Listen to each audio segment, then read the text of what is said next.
Well, hello, everybody. Happy Friday. I'm so glad that you're here with us today. Today, we are going to do our second in a series of webinars on the new FAFSA. New FAFSA, better FAFSA, FAFSA simplification. It's all kind of the same thing. So we've been doing a series of FAFSA Fridays to share information on the new FAFSA. The way that we're structuring these is that at the beginning, we're going to talk about a couple of things that we talked about last session that are kind of those most important things that we want people to know. And then we'll cover some new material. Same thing next month is we will start with some things that we just are reviewing, and then we'll cover some new material because there's a lot and it's really hard to get it done all in one session. And that date's wrong. Today's actually October 20th. So let's just move on. So we're going to talk about what needs to happen this fall to get students and parents ready. We're going to talk about Pell Grants, expanded eligibility and transparency, some really good news there. And we're going to talk about pathways for students with unusual circumstances or those students who are homeless. So some good news there as well.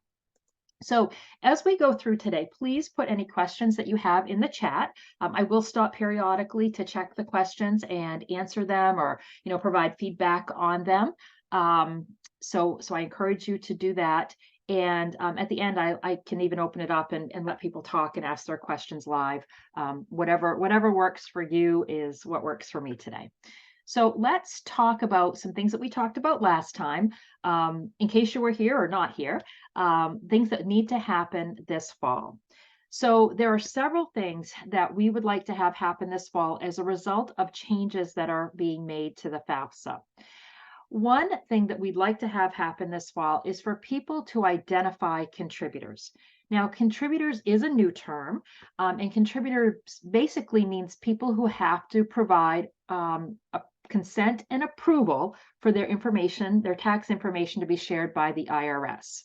And so if you're interested in more details about this, the session from last month was recorded and is on our website. So how do we identify who those contributors are? That's a good thing for people to be doing this fall so they can make sure that people get their FSA IDs because every contributor has to have their own FSA ID. So students are always a contributor. So every student out there is considered a contributor, and that student needs to have their own FSA ID. Additionally, parents are potentially going to be contributors if the students are dependent. So who exactly is considered a contributor when we're talking about dependent students?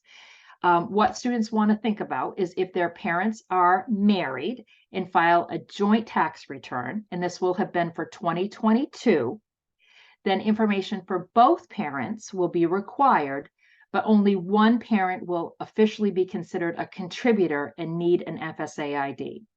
So when we're talking about contributors, when we're talking about parent contributors specifically, there are two key pieces of information: parent marital status and then tax filing status.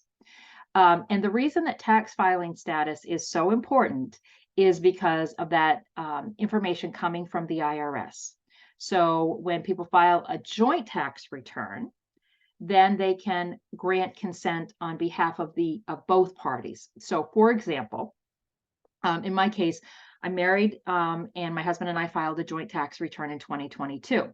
So if we're doing a FAFSA, if my youngest son needs his FAFSA completed, then what happens is only one of us needs to have an FSA ID and only one of us is considered a contributor. And that's because we're married and we file a joint tax return. So I can grant consent to have that information shared on behalf of my husband or vice versa. And again, 22 is important, tax year 22, because that is the year that the 24-25 FAFSA is looking at in terms of income, okay? Now, if we have a situation where parents are married, but they filed separate tax returns for whatever reason, or if parents live together but aren't married, so therefore they didn't file a joint tax return, then information is going to be needed for both parents. And additionally, both parents are going to be considered contributors and both parents will need their own FSA ID. Okay, so parents married but didn't file a joint tax return, then both parents are going to be considered contributors and need their own FSA ID. Now, if parents are divorced, separated, or never married and don't live in the same household, then the parent who's filing the FAFSA on behalf of the student is going to be different this year than in the past. In the past, it used to be who did the student live with most in the last 12 months, and that's changed slightly. Now, when we're trying to identify the parent on the FAFSA, it's going to be the parent who provided the most financial support in the last 12 months. That is the parent who is going to be filing the FAFSA when there's a dependent student and there's a divorce separated, situation. So that's probably oftentimes going to be the parent the student lives with most, but not always. So again, who provided the most financial support in the last 12 months? Once that's been identified, then we have to figure out who's considered a contributor and who needs an FSA ID. So once we've identified who that parent is, let's just say I'm the student. My mom provides more than my dad in terms of financial support. So my mom is going to be the person who needs to fill out the parent section of the FAFSA. The next question I have to ask is mom married today, the day the FAFSA is filed? If mom is remarried on the day the FAFSA is filed, then her spouse's information also has to be on the FAFSA. No change, that's how it's always been. But whether or not that spouse needs their own FSA ID comes down to tax filing status. If mom and their spouse filed a joint tax return, then the spouse doesn't need to get an FSA ID, okay? Because mom can grant consent on behalf of both of them.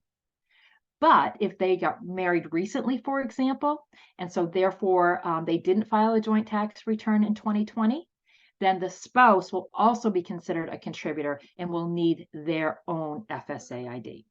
Okay, so if during the fall we can be talking with students and having this conversation about who are considered contributors, so those people can go ahead and get their FSA IDs, that would be great. Because one of the changes that's happened with the new FAFSA is that FSA IDs need to be matched or authenticated with the Social Security Administration before they can be used. So in the past, what used to be the case is you could get an FSA ID and you could use it immediately to file the FAFSA.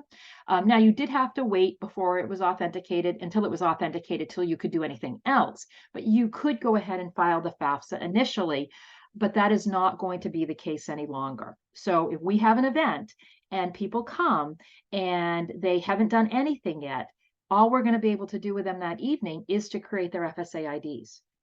Once those are created, we have to wait until they're authenticated until they can be used to file the FAFSA. So we want all contributors, now that we've identified them, to create their FSA IDs this fall before the FAFSA becomes available. So for those contributors who don't have an FSA ID yet, we'd like them to plan to create their FSA ID at least a week ahead of time. Now, usually it only takes 2 or 3 days, but with the way systems work, sometimes let's all plan to try to get FSA IDs at least a week ahead of time. Now, to create an FSA ID, no change here. People are going to go to studentaid.gov, and that's where they will create their FSA ID. This year, individuals must have an email address, and that has to be a unique email address, meaning that they're the only person in the system with that email address, so that they can have that be verified and gain access to the FSA ID. Now, for the last several years, people have been able to have either an email address or a cell phone number. They had to have one or the other, but it didn't matter which one. For this year, they have to have an email address. And again, that has to be a unique email address. So one of the things that once we've identified contributors, if it's a case of a married couple who file separate tax returns and both need an email address, we need to be sure that they each have their own unique one. In some cases, we know sometimes families share an email account. And if that's the case, both parents can't use that same email address. So one of the parties would need to create a new email address, Gmail account, Hotmail, or something like that. Okay, so we can be having these conversations and get people prepared for that. That would be great. We'd still love to have them provide a mobile phone number, but it's not required. But we highly, highly recommend it because it provides more options if there was an issue with trying to remember a username and password or being able to reset passwords. Now, one thing that's not new and that we always talk about is we really encourage students not to use their high school email address, because what's going to happen is their high school email address is going to go away over the summer after they graduate. But they're going to need their FSA ID for years and years to come, because they're going to file their FAFSA every year. And then if they have any student loans, that's how they're going to access the website and be able to see their loans. So we want to be sure that they have an email that's going to remain valid. So students should take this time, if they haven't already, to create a Gmail account or something like that that they can have through their rest of their high school career. They can have after high school, through college, and even after that. So those are steps that we really like to have students and parents taking now. Now, we do have some people out there who already have an FSA ID. So for example, if there's a parent out there who had older kids and so they created their FSA ID, that FSA ID is still good. So if anyone has an FSA ID, they're not creating new ones. They can use the ones they originally created. But what we would like them to do is to log into studentaid.gov in advance to make sure they know their username and password. If they're unable to access their account, they can retrieve their username and or reset their password, whatever is needed. And certainly if people need help with that, that's something that we are more than happy to help with. So they just need to reach out to us. If an account was set up without a verified email address, so let's say someone set up an account, the last year or two when they only had to do an email or a cell phone number, and let's just say they only provided a cell phone number and had that verified, they will now have to add that email address. So last year we had a lot of people who might have only set it up using the cell phone number because email addresses and sending of that code was really slow and clunky last year. So we know there are some cases where people just skip that. So if that was skipped, those individuals are going to need to add an email and verify that. And where they can do that and where they can make any other updates, if those are needed, is simply by going to studentaid.gov, logging in, retrieving usernames and resetting passwords as needed, and then under settings, make any updates and change or update any information. Okay. And so here is a screenshot of studentaid.gov as it looks today. Probably when the FAFSA is rolled out, we do anticipate the screenshot will be updated because I think it's going to have their new look and feel. But I anticipate that this will stay here like this. So they can create an account or they can log into an account they've already had. One other thing that they've done this year in the last couple of months is they've moved the FAFSA right up here to the dashboard. So when it is time to file the FAFSA, it will be right there too. So we're just sending everyone to studentaid.gov, no matter whether they're creating an account, double checking their account, or ready to do the FAFSA again once the FAFSA becomes available for the upcoming year. So another thing we'd like families to do is to be having the discussion about who's going to start the FAFSA. One of the additional changes to the FAFSA is that it's going to be a rules-based form. So there is going to be a student section, and for a dependent student, there's going to be a parent section. And so once the student starts the FAFSA, or whoever starts the FAFSA, they're going to invite the other party so that those sections of the FAFSA can be connected behind the scenes. So for example, if a student starts the FAFSA, in the student section, they're going to provide information about themselves, demographic information, their high school, the colleges they want information sent to. But what they're also going to do is they're going to invite their parent to complete their section of the FAFSA, the parent section of the FAFSA. And in order to invite somebody, they're going to need to have the person's legal name, date of birth, and social security number. And those have to match what's on the social security card. So you can't skip it. You can't take a guess at it. Those have to be correct. They will also need to provide an email address, and that email address doesn't have to be what was on the FSA ID. For example, I might have one email address in my FSA ID, but my son might know that it's much more likely I'm going to see an email if it comes to my work address. That's fine. It just needs to be a valid email address. It doesn't have to be the same one that was in the FSA ID. But the name, the date of birth, and the social security number do have to be correct and match what was in the FSA ID and match what was on the social security card.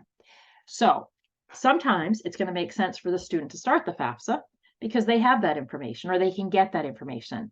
Other times, we know there's some parents out there who probably won't want to share that. So in those cases, the parent should start the FAFSA probably, and then they will invite the student. So yeah, I think just having this conversation will be really helpful and make it so that people are prepared when it's time to complete the FAFSA. And then one of the last things before we move into some new material today is talking about the importance of consent and approval. So when a contributor who we've identified is in the FAFSA, one of the things they're going to be asked to do is to provide consent and approval. And that is consent and approval for the IRS to share their tax information, their FTI, federal tax information, with federal student aid, and then to redisclose that same information to any of the schools listed on the FAFSA. So all contributors have to do this. This includes people who are non-tax filers.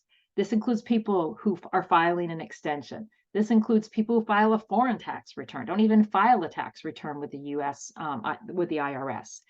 Everybody has to provide consent and approval.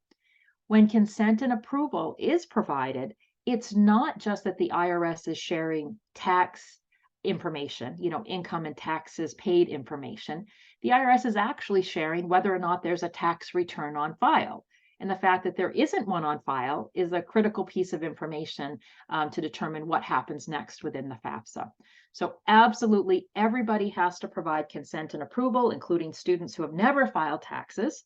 Everybody has to. If people don't, the student is ineligible for federal student aid. There's no way around that. If someone files a FAFSA initially without providing consent and approval, they can come back into the FAFSA and update it, and they're going to need to, unless they are okay with not being eligible for federal student aid, which why would they have filed a FAFSA otherwise, right? So that's going to be absolutely critical that people understand the necessity of doing that.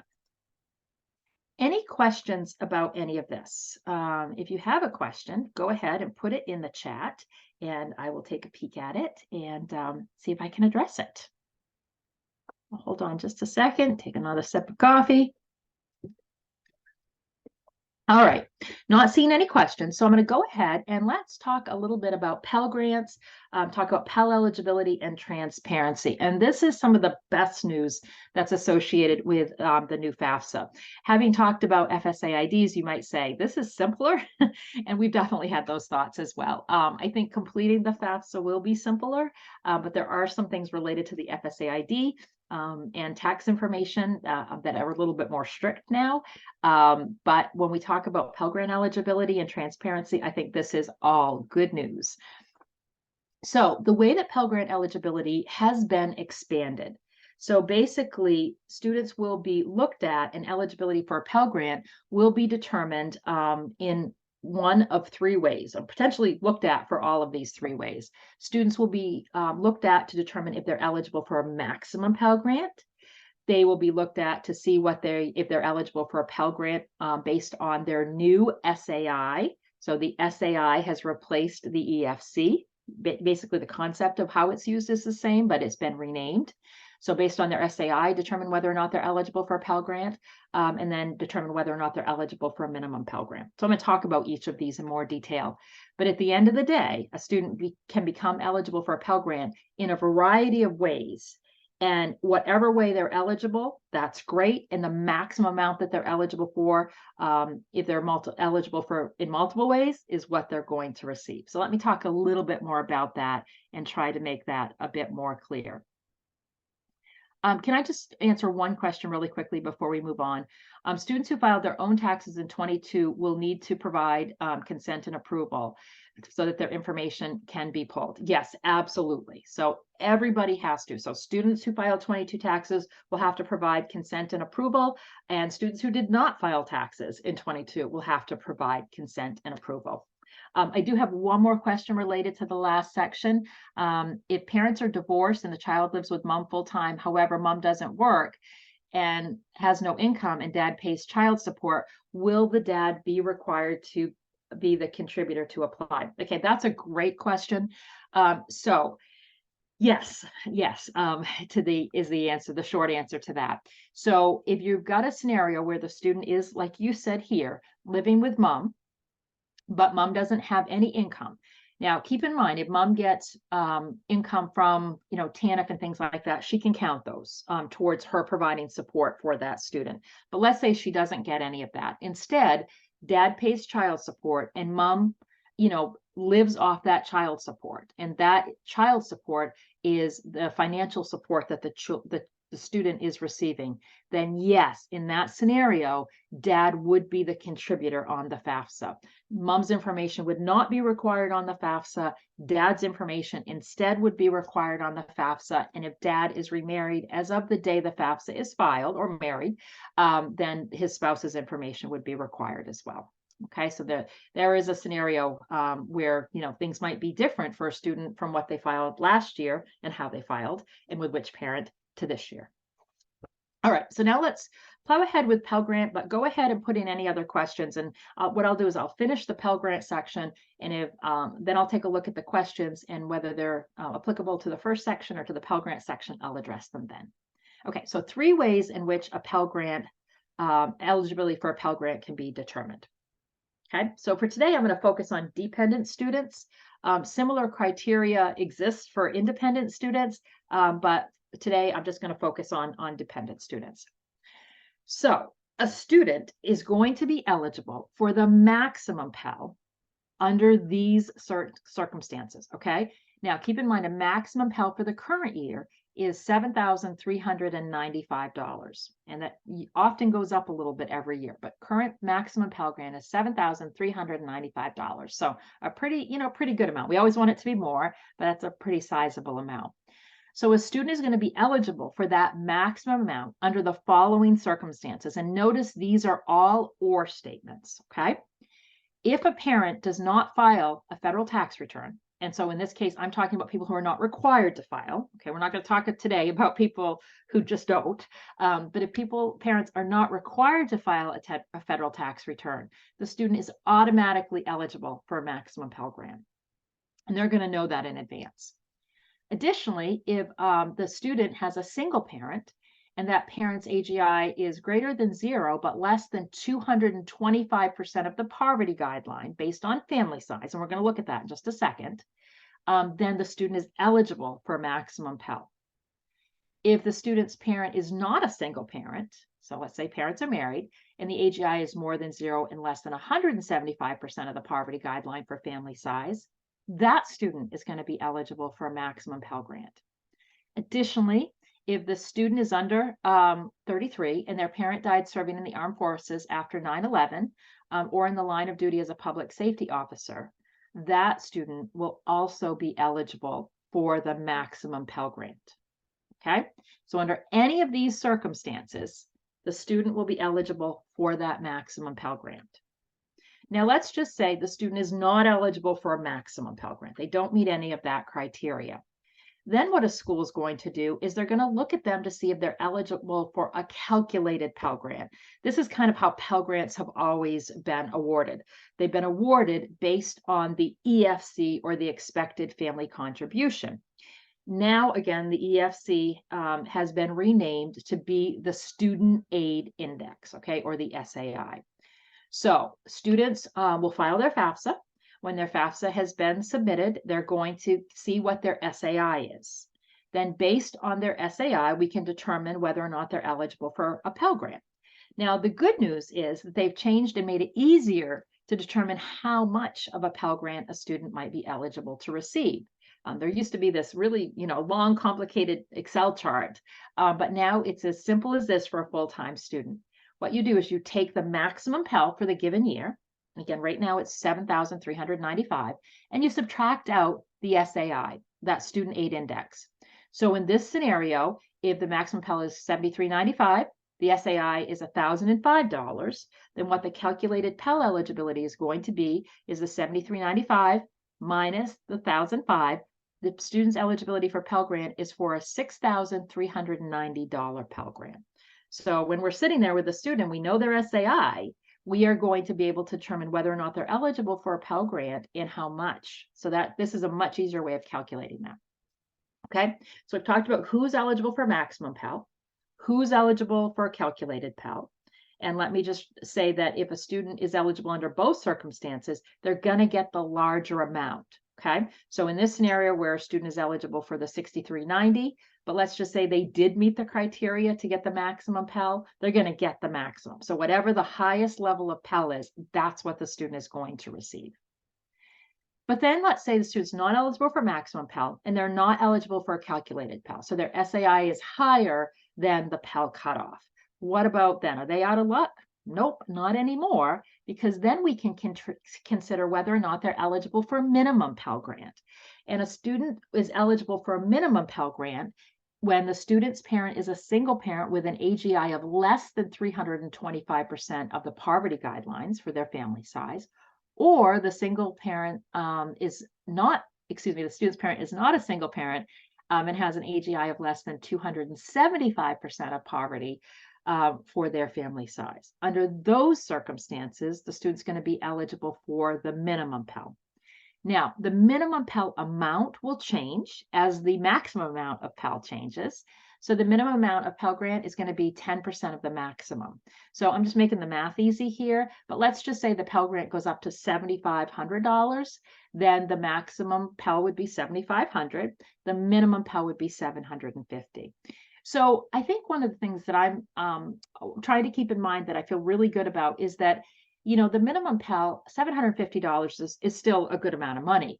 But what's even more significant is that having Pell Grant eligibility at all opens students up to other programs oftentimes. So I don't know whether the University of Maine system will be changing this or not, but for several years at several of the campuses, if a student was eligible for a Pell Grant, then that meant that all of their tuition and fees would be covered through some sources at that particular school. So I think that's what's good about this is that the 750 or whatever the amount is helpful, but it also is helpful simply to be a Pell Grant recipient. That opens you up to a whole variety of programs and benefits. So let's kind of look at the numbers and get a sense of what does income look like in order to qualify for that maximum Pell or that minimum Pell. So here, what I want to show you is this is for 2022 income, because again, 2022 is the base year of income that we're using when we're determining eligibility for the 24-25 FAFSA. So we already know what the poverty guidelines were for 2022. So in this case, if the student's parent is single, then what we are going to look at is, and let's just say it's a single parent with 2 kids, so a family size of 3, they're going to be eligible for a maximum Pell, 225% of poverty, if their income is less than $51,818. So that's pretty significant. They're going to be eligible for a minimum Pell if their income is less than $74,848. So this is where you can really see that expansion of Pell Grant eligibility. There's never been an income amount that was a cutoff. Sometimes I've heard people say, well, if your income is less than 50,000, you'll be eligible for a Pell. If it's over, it's not. Well, it was never exactly the reality anyway, but now it's definitely not. So we can see, obviously family size of 8 is a very, very large family. That's not what we see most of the time. But with a family size of 8, you're eligible for a Pell Grant if the income is less than, a little over $151,000. So more than ever, we want to be sure that everyone files a FAFSA, and because we want to be sure they're eligible for all types of aid, but Pell Grant specifically, because that really has been expanded. And so then let's take a quick look at if they're not a single parent. So if parents are married, then let's say parents are married, they've got 2 kiddos, they're eligible for maximum Pell if their income is less than $48,563, or minimum Pell if their income is less than $76,313. Again, this is for 22 income, which is the income that's going to be used on the 24-25 FAFSA that's going to become available in December. So what this means is we can tell today whether or not a student is eligible for a maximum or minimum Pell Grant. So I am excited about this because think about the students that we're working with who are maybe even younger, and they think, gosh, there's no way I can go to college. We can't afford that in my family. knowing upfront whether or not they're eligible for a Pell Grant, minimum or maximum, might be the incentive that students need to go ahead and get that FAFSA filed, to be able to see that early on. So I think this is really, really good news. We've already got the 23 the 23 poverty guidelines out there. So even for our high school juniors, we can look at this information and tell them whether or not they're going to be eligible for a maximum or minimum Pell. The federal government did create Pell lookup tables. This is basically what this is.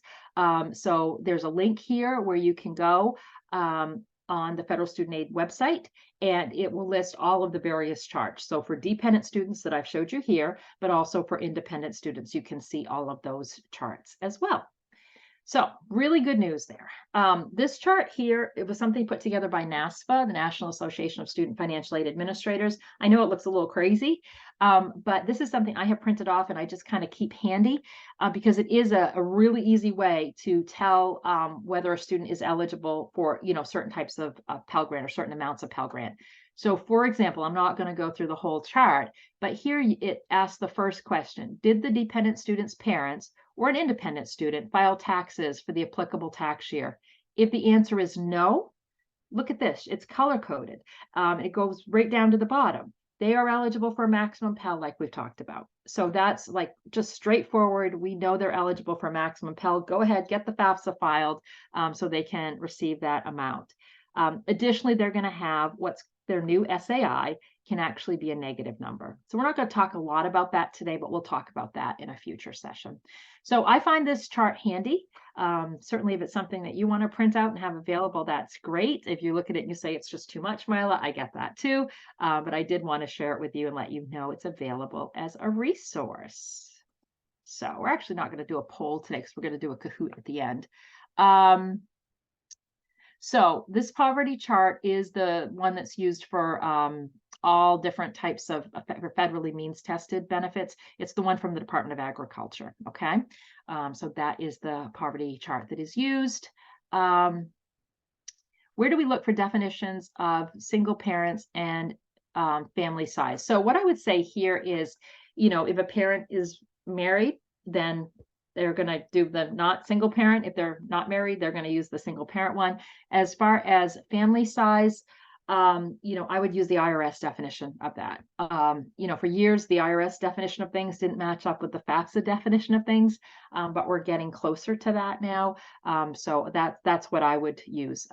Basically, do they provide more than 50% of the individual's support with some additional criteria? So I would look at the tax definition of family size for that purpose.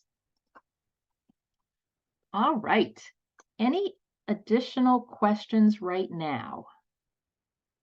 Give you a second to put some in if you have them, because what we're going to do next is we are going to talk about pathways for students with unusual circumstances or those students who are homeless. And as I just kind of previewed, then we'll end off with playing Kahoot. If you haven't played Kahoot, it's just a game just to reinforce what we've talked about today. All right, I'm going to press on then, but do continue to put in your questions if you have them. So let's talk a little bit about professional judgment. And professional judgment is something that financial aid administrators have. So when a student files a FAFSA, they have to provide the information that's required. So they have to provide, the tax year that's designated, 22 for the 24-25 FAFSA. And they have to answer the questions. There's not a place where they can say, yes, but this is what my circumstances are. Okay. So that's what professional judgment is the ability for a financial aid administrator to use their judgment with guidance and make adjustments to the FAFSA or to the financial aid award or to the student's dependency status and things like that. We have often, I will speak for myself, doing that, being in financial aid for all of these years, I kind of always categorized everything under special circumstances. So special circumstances were basically a catch-all category for whenever we use professional judgment. But last November, Federal Student Aid came out with some additional guidance, and they want all of us to be using two categories of professional judgment. So when we talk about professional judgment, we're going to put these circumstances into two different buckets. The first are special circumstances. So special circumstances, again, this term's been around for a long time. Special circumstances are basically any changes to the financial situation of a family that justify an aid administrator adjusting data elements. So, for example, recent unemployment, unusual expenses, divorce or separation. So if I've got a family that I'm working with and they say, in 2022, I was employed full time. Now I've lost my job. What do I do? I'm going to say, go ahead. You have to file the FAFSA using 22 income information, but I want you to reach out to the school and follow up with them. And then what the school can do is they can take a look at that. And based on, their guidance and within their office, every office is a little bit different, they can make a decision about how they want to handle that. One option might be to say, hey, instead of using the adjusted gross income for 22, we're going to use the estimated, although we're pretty close to being done with 2023, income for 23. They're actually going to adjust a data element. In some situations, people have unusual expenses. So, for example, someone might have really high medical expenses. The formula does take into account some medical expenses, but we know there are people out there with just astronomical medical expenses. A financial aid officer can take those into account if they choose to. And again, you need to work with the school on that. Divorce and separation. Let's just say that it's a situation where the parents get divorced or separated after the FAFSA is filed, for example, then the financial aid administrator can take a look at that as well. So those are special circumstances in that divorce separation. What they're probably going to do is just use the income for the parent that the student is receiving the most financial support for. Okay, special circumstances.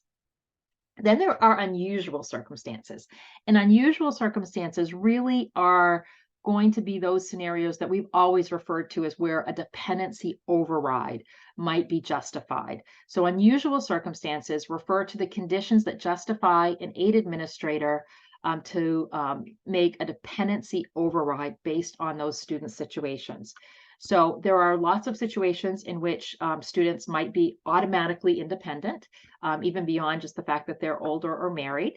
We have students who are, I'm going to talk about homelessness in a minute, but students who are in foster care since the age of 13 or legal guardianship of someone else, they're automatically going to be considered independent. But then we have some students who look on paper like they should be dependent, but the reality is that they cannot easily get parent information.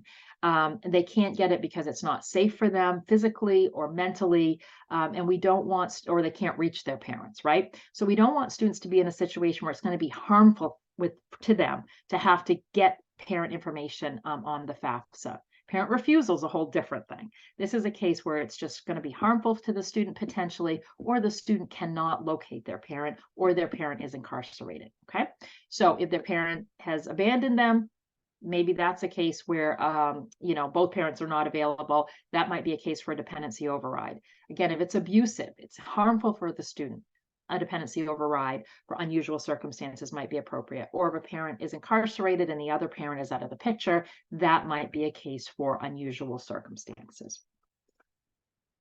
So when working with students who have unusual circumstances, I wanted to share that the acceptable documentation to document all of that has been expanded. And this is actually already in place. So this started with the 23-24 award year, which we're currently in. So there are several types of acceptable documentation, and these this is not a comprehensive list. These are just a few of the most common. A documented interview between the student and the financial aid administrator is considered acceptable documentation. So if they meet and the financial aid administrator takes notes and puts those into the record, that is considered a type of documentation. A documented phone call or written statement with someone from a TRIO program that confirms the student's circumstances and the person's relationship with the student, that's considered acceptable. Documentation made by another financial aid administrator at another school for the same or prior award year. So if a student is transferring to XYZ school, but the last school they attended either this last semester or in the past year, if they already did a dependency override, the new school can accept that and go ahead and grant them that same dependency override based on the circumstances that the other school documented. or they can, document a call or written statement from a state, county, or tribal welfare agency. These are just a couple of options that are considered acceptable types of documentation. Now, when making that determination, so let's just say a school goes ahead and says, hey, you know what, we do consider this an unusual circumstance, so we're going to do a dependency override. And again, it has to be looked at by any school that's going to offer federal student aid, and decisions from one school to the other could vary. So what the student needs to do in this situation is they need to talk and work with that school specifically. But a couple of things are happening that are going to theoretically make this easier for students in this situation. And one is that if a school does decide to do a dependency override, that's going to carry forward for subsequent years at that same school, unless the student says, hey, look, my circumstances have changed, or unless the school learns that there's some conflicting information about the student's independence. Aside from that, that dependency override is going to carry forward for subsequent years. When I worked in a financial aid office years ago, that wasn't the case. This is new. So every single year we had to go back out to those students that we'd done a dependency override, ask them to, reconfirm their situation, provide any additional documentation. So it was a really, frustrating process sometimes for those students. Now it automatically carries forward, again, unless the student says things have changed or there's conflicting information. The other thing that the feds have said is that schools have to make a determination of a student's dependency status and determine whether or not a dependency override is appropriate within a timely manner, 60 days being kind of the guideline. I don't think this ever was a problem here in Maine, but through all this process and learning about these changes, I've heard discussions where there were some schools that just wouldn't consider a dependency override. They just completely ignored them. And that is no longer acceptable for any school. Again, it wasn't happening here in Maine anyway, I don't believe. But not only do schools have to take these into consideration, but they have to do them within a timely manner. Information on these changes can be found in what's called a Dear Colleague letter. So a Dear Colleague letter is something that the federal government puts out periodically on different topics that provide financial aid administrators with the guidance they need to implement policies and procedures and all of that. So this Dear Colleague letter came out in November and outlined some of the highlights that I mentioned today. So when students file a 24-25 FAFSA, so this is in place for the upcoming year, students with those unusual circumstances and who cannot provide parent information are going to be allowed to file a FAFSA and submit it without parent information. Now, they've been able to basically do that, but the pathway is going to be a little bit more straight and clear. So I think that'll be good. But one big difference is that their student aid index will be calculated and the student will receive an estimate of their federal Pell Grant eligibility. In the past, what had happened is that the student could file their FAFSA and submit it, but no EFC, the old number, would be calculated. I think that what the federal government is trying to do is they're trying to say, okay, on this side, schools, you have to consider these situations and you have to do it in a timely manner. And then on the other side, they're saying to students, hey, it looks like if you follow up with the school that you're eligible for a Pell Grant of this amount. So they're trying to make this scenario where students aren't falling through those middle cracks, right? So they're incentivizing the schools to do things in a timely manner and to make sure they follow up. And they're incentivizing the student by saying, hey, this is what you're going to be eligible for if you follow through with this process and work with your school. So I think that's a really good positive thing. They still do have to work with the school. The final determination is still subject to the approval of the school based on the documentation that the student provides. So all of that still has to happen.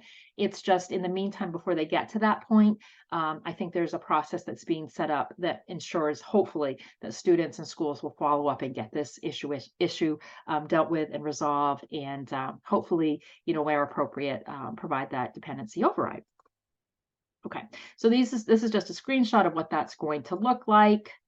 And let me just say this presentation is being recorded, and the screenshots of the presentation, the slide deck, will be on the website. Okay, so we'll get that on the website next week. The last thing I'd like to talk about today are homeless students, and specifically students who are unaccompanied homeless students. In the financial aid world, documentation is key. And when you sometimes, I say this as a former financial aid person, we really lived by rules and regulations. And if we didn't abide by rules and regulations, we were putting federal financial aid funding in jeopardy. So, financial aid people really, have this structure in place. And so oftentimes, it will seem like there are the hoops they have to jump through. And that's because you can't afford to lose your federal funding. But I think what's happened over the last several years is the federal government has acknowledged the fact that we've got these homeless students, unaccompanied homeless students, who it's really difficult for them. So they have really provided a lot of flexibility for financial aid people in dealing with these students. And for financial aid people, it's a little bit like, oh, don't we usually have to do all of this? And it's not quite so much of that. So sometimes you might find financial aid people asking for stuff, and it's because that's what they're used to. But there is much more flexibility when it comes to homeless students. So let's talk about this a little bit more. First, let's talk about who is considered a homeless youth. So to be a homeless youth, you must be, for financial aid purposes, you must be unaccompanied and homeless, okay? So for example, if a student was living in a homeless shelter with their parents, they would not meet this criteria because they are not unaccompanied. They would still have to file a FAFSA, including parent information. Probably be a 0 SAI or lower SAI, but they would have to include parent information. So unaccompanied and homeless, or simply be an unaccompanied youth that's self-supporting and at risk of being homeless. That is the definition. So the language here is a little bit different than what we just talked about. So a financial aid administrator is required to consider documentation from the following eligible authorities sufficient to consider a student an unaccompanied homeless youth. Are required to consider. Before, there were just options that they could consider. They are required to consider it sufficient if they have documentation from the local education agency's homeless liaison that the student is homeless. If they have documentation from an emergency or transitional shelter, or some other situations which you can see there. If the director of a TRIO program or a Gear Up grant program says that that student meets the criteria to be homeless, they have to accept that. That is sufficient. Or if a financial aid administrator at another school has documented the student's circumstances in the same or prior year, that is considered sufficient. It's not they can consider it and take that into account. They have to consider it sufficient. If the student has received documentation, again, from one of these authorities, that determination that they are an unaccompanied homeless youth, the school must not request additional documentation, proof, or statements unless it has conflicting information. So this is quite a bit different than our students who have unusual circumstances where the financial aid officer can request a whole variety of different types of documentation. It's up to them what they accept. Here, what they're saying with unaccompanied youth is if there is documentation from one of these authorities, then that has to be accepted and nothing else should be requested unless there's conflicting information. Very different than the world that financial aid officers are used to operating in, but this has been happening over the last several years that the feds have said for this population, we're going to be a little bit more flexible. So here's a screenshot of what a student will see if they indicate that they are in that situation. If the student is unable to provide documentation, then the FAFSA pathway is the same as for students who are doing a provisional independent status. The financial aid administrator must make a determination as to whether a student is an unaccompanied homeless youth. So basically, let's say there's no one that can document that. Students in these situations may not be telling anyone what their situation is, and so they can't provide that documentation. In that case, what they can do is they can say, this is my situation. I can't provide that documentation. And then they can meet with the financial aid administrator. And the financial aid administrator can make that determination. And they can do that based on a written statement or a documented interview where they meet with the student and take notes and put that in the record that confirms that they are unaccompanied, an unaccompanied homeless youth, or unaccompanied and at risk of homelessness and self-supporting. And when financial aid people are looking at this, the idea is we're not asking why. why are you homeless? No, that's not the whole point. It's just, are you? And so prying or digging deep into the reasons is the feds are saying, please don't do that. That's not what we want. We just want you to document whether or not that is the situation. So as with unusual circumstances, these determinations are going to carry forward to the next year, unless, again, the school has conflicting information or the student informs the school that their circumstances have changed.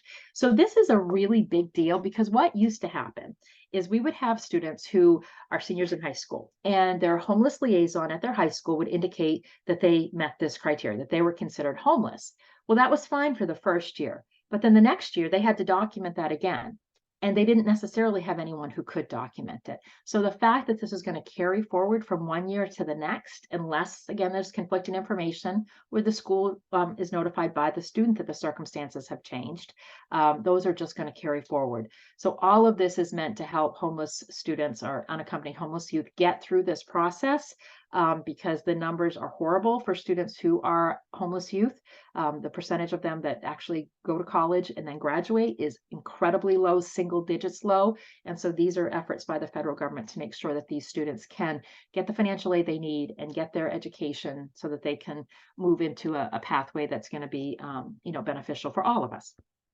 So again, if you're interested in learning more about this, this is another Dear Colleague letter that came out this spring that talks about all of this in more detail.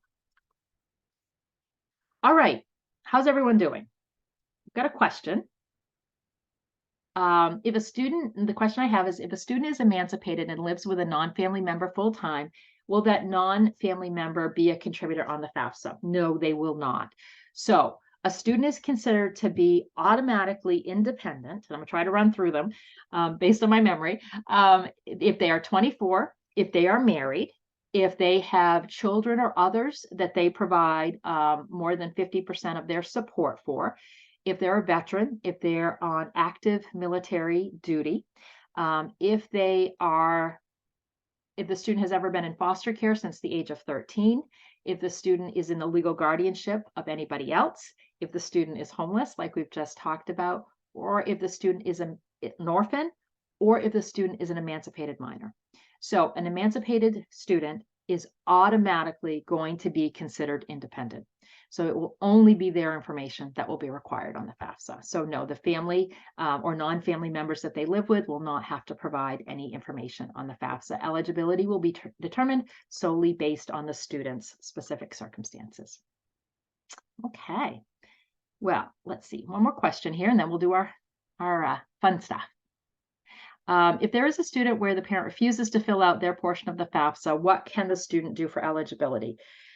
Yeah, this is a tough one, because parent refusal is something that a financial aid office can't just say, hey, the parents refuse, we're going to do a dependency override or anything like that. Specifically, the federal government has said parent refusal is not acceptable in order to do a dependency override. So in that circumstance, if the parents cannot be convinced to file the FAFSA, and there are no unusual circumstances that we're talking about, then in that case, the student could still submit the FAFSA, and with a statement from the parent saying that they are not willing to file the FAFSA, the student would be eligible for an unsubsidized federal student loan only. Okay, so that's what can happen in those situations where the parents are not willing to do that. All right, so let's just give me one quick second, because what I'd like to do now is, this is something we've been doing a lot, is I would like to play Kahoot. And we're just doing, I think, 7 or 8 questions today. They're going to be talking about the things that we have been focused on in this particular session. But I have found that people really enjoy playing this game, and get a little competitive, we have found, which is kind of fun. And so I want to give you the opportunity to do that. Okay. All right. So just one second, it should come up. I don't know if any of you, I'm guessing at least some of you have played Kahoot. So the way that it works is it's loading now. And what you're going to do is you're going to go to www.kahoot.it.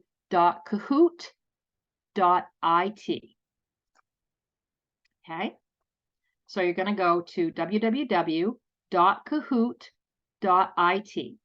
And when you get there, you're going to put in your PIN.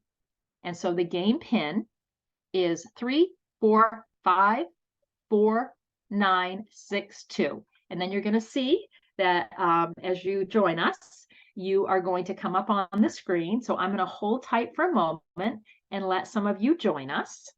And then we're gonna play our fun Kahoot.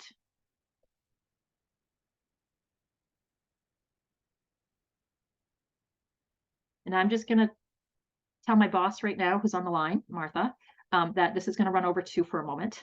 I know we're supposed to be done at 2 o'clock, and certainly any of you that need to sign off, go ahead and sign off.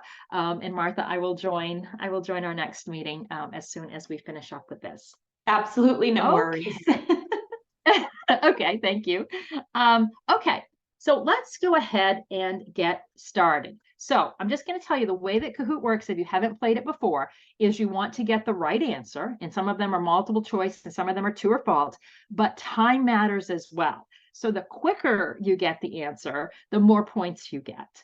So you want to be as fast as you can be, but at the same time, I will warn you that sometimes it's really important to read through the entire question and options before you answer. All right, so here is the first question. Okay. Here we go, everybody. What information is not needed to determine if a dependent student is eligible for a maximum or a minimum Pell before the FAFSA is filed? Okay. What information is not needed? Marital status, number of family members, number of students in college, or appropriate tax filing year. What do you not need to know to determine max or minimum Pell? All right. Excellent. We didn't even really talk about this today. So, right, the number of students in college is no longer a factor in determining financial aid eligibility. So that is not a critical piece of information. For a matter of fact, I think this is part of the reason why the number in college no longer matters, is because they wanted to be able to use the poverty charts so that people could see early on whether or not they were eligible for a Pell Grant before they filed the FAFSA. But that table, doesn't take into account the number in college. So I think that's why they got rid of it. If you are working with students and families that have multiple kids in college, we do absolutely want them to connect with the schools that they're attending and let them know that they have multiple students in college to see if they can do a special circumstance appeal depending on their situation. All right, so we're going to see the scoreboard at the end of each question. So let's continue on. Okay, this one's a true or false one. If parents of a dependent student aren't required to file taxes, the student will be automatically eligible for a minimum Pell. Is that true or false? They aren't required to file taxes. They're going to be automatically eligible for a minimum Pell. So this one was a tricky one. The answer is false, because if they aren't required to file taxes, they're going to be eligible for a maximum Pell. Okay. So that was kind of tricky. I'm sorry. So let's see where we're at now. So the scoreboard's going to update, and let's continue on. If a student's calculated Pell is 2,300 and they're also eligible for maximum Pell, which one will they receive? And let's say the Pell is, $73.95. Are they going to get a $2,300 Pell, the average amount between the max Pell and 2,300, the minimum Pell, or the maximum Pell? Which one is the student going to receive? And the answer is, oh, you guys are doing awesome. Maximum Pell, right? So if they're eligible for both a calculated Pell and a maximum Pell, they are going to get the larger amount. They're going to get that maximum Pell. Great job, everybody. Okay. So let's continue on. If a student's parent is incarcerated, that's an example of a unique circumstance, an unusual circumstance, a special circumstance, or an unfortunate circumstance. Which is that an example of if a student's parent is incarcerated? And the answer is, it is an unusual circumstance, okay? So it's not a special circumstance, because a special circumstance is like the financial, like I've lost my job or I've got these large medical expenses. Unusual circumstances is when the student can't provide that parent information. I personally think it should have been called a unique circumstance. I don't like unusual, but they didn't ask me. So unusual circumstance is what that reflects. All right, let's take a look at the board. All right, Fame 40 Master. I have no idea who that is, but hey, you're doing a great job, as are all of you. So let's continue on. A student with unusual circumstances that goes down the provisional pathway will be notified of their SAI when? When the FAFSA is processed, when the FAFSA is submitted, once the student pays their admission deposit, or once the school approves the dependency override. When will the student know what their SAI is? And the answer is when the FAFSA is submitted. So when they hit that submit button and they get that confirmation that they filed their FAFSA, they are going to be able to see their SAI. In the past, so many of you are on, answering correctly based on how it was, they wouldn't know it until the school approved their dependency override. But that is not how it is now. Going forward, it's going to be as soon as that FAFSA is submitted, the student is going to be able to see what their SAI is. Again, hoping that that will encourage the student to follow up with the school and take those next needed steps and provide that documentation. All right, we've got a new leader here. So let's see if that lead holds. With dependency overrides, financial aid administrators must accept documentation from an FAA at another school for the same or prior year. With dependency overrides, FAAs must accept documentation from another school. What is the answer? The answer is false, okay?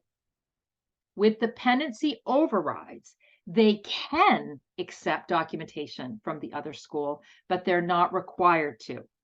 With unaccompanied homeless youth, they have to, okay? So dependency overrides, they have to provide that documentation, but it's optional as to what the school accepts. When it comes to homeless youth, unaccompanied homeless youth, they have to accept it. So that's the difference between the two. And that was intentionally a really tricky question because I wanted to be able to just talk about that a little bit more and reinforce kind of what we talked about today, because this is very different than it has been in the past. All righty, here's where we're at in terms of the leaderboard. Let's get on to our next question. Every year, a student who is considered homeless will have to verify their situation with the financial aid office. Is that true or false? So this is the last question, and the answer is false. Both in situations with homeless youth and with dependency overrides, once the student has provided that documentation, if they stay at the same school, they do not have to verify that situation every single year. They'll have to file a FAFSA every year, and on the FAFSA confirm that, but they won't have to provide additional documentation with the financial aid office or meet with them unless there's conflicting information or unless the student says their situation has changed. So the answer to that is false. So that's going to be good news for these students. So let's see where we're at. Where did we land in terms of winners here today? Everybody's a winner today. All righty.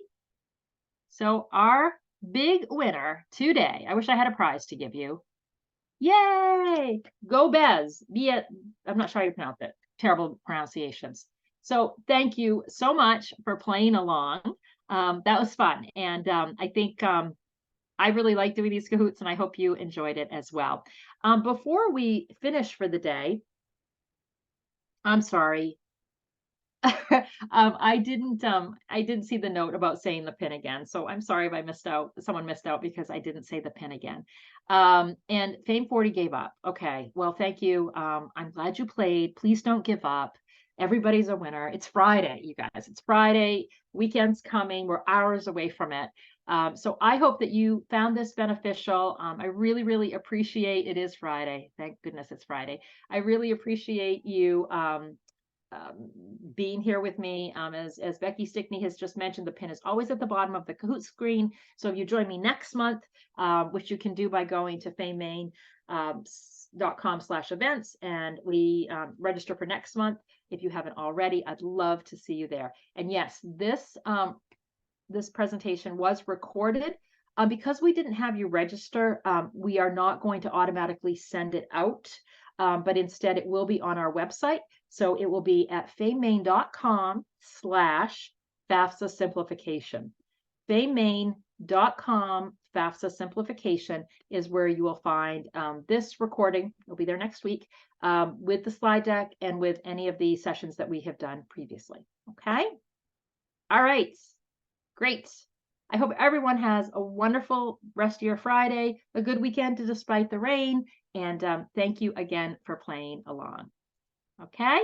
All right. See you later, everyone. Bye-bye.